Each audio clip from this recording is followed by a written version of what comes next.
morning! Ay, grabe. Share ko sa inyo yung farm ng South Korea.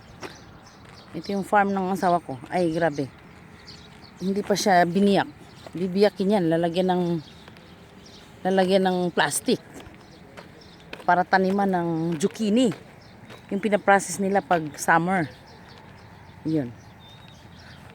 Kaya, ay, nakasira ng beauty. Kasi, mainit sa farm. Pero, magtiis ka lang. Magsombrero ka lang ng malaki, mag lipstick ng pink, tsaka mag eyebrow. Yan, tanggal ang ano mo, tanggal ang tawag to, ang stress mo. Doon may tanim na, tinaniman na. Dito wala pa, tataniman pa lang. Ay, grabe. Kung talagang isipin mong mahirap talaga, pero huwag mo na lang isipin na mahirap para hindi ka mahirapan. Sa mga farmers dyan, mga asawa ng farmers, basta tsaga-tsaga lang.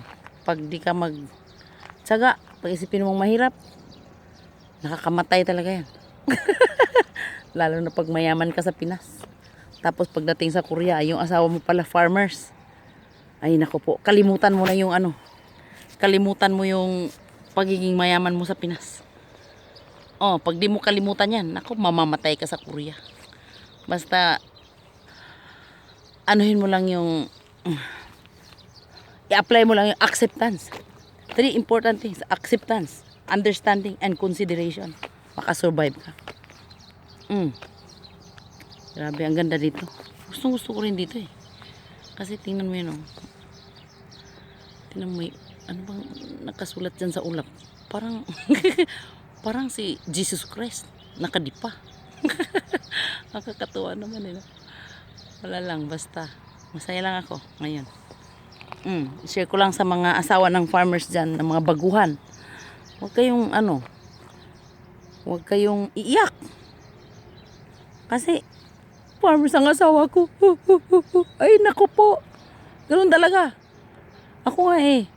3 taon akong gumigising ng alas 4 para magsaing. Maunahan ko yung biyanan ko.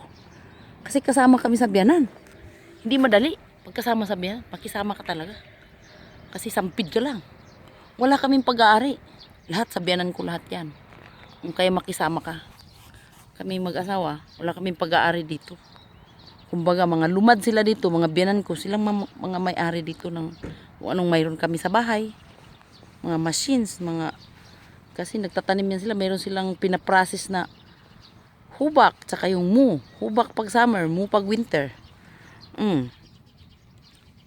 Ang asawa ko, panganay naman, namatay ng biyanan ko. Kaya yun, siya na lahat yung nagmamanage ng lahat ng kung anong mayroon dito. Pero sa totoo lang, wala kami pag-aari. Sampid lang kami, ng mga biyanan ko. Kaya makisama ka talaga. Mahirap lang kami. Yun, farmers lang asawa ko. Wala kaming katulad ng iba na super yaman nila. Kung isipin mong mayaman kami, hindi po kami mayaman. Mahirap lang po kami. Katulad lang din kami ng karaniwang mga farmers dito. Yun. Basta yun lang po isi-share ko sa inyo yung kabundukan. At saka yung farm. Ganun po sila mag-farm eh. Una, binubuldos. Tapos binabalot ng plastic. Tapos tinataniman. Ganun. Doon may tanim na. Dito wala pa. Ganun. Kasi para hindi na siya maanuhan ng mga damo. Di ka na magdadamo. Kaya binabalot nila ng plastic. Yan po. Bye-bye!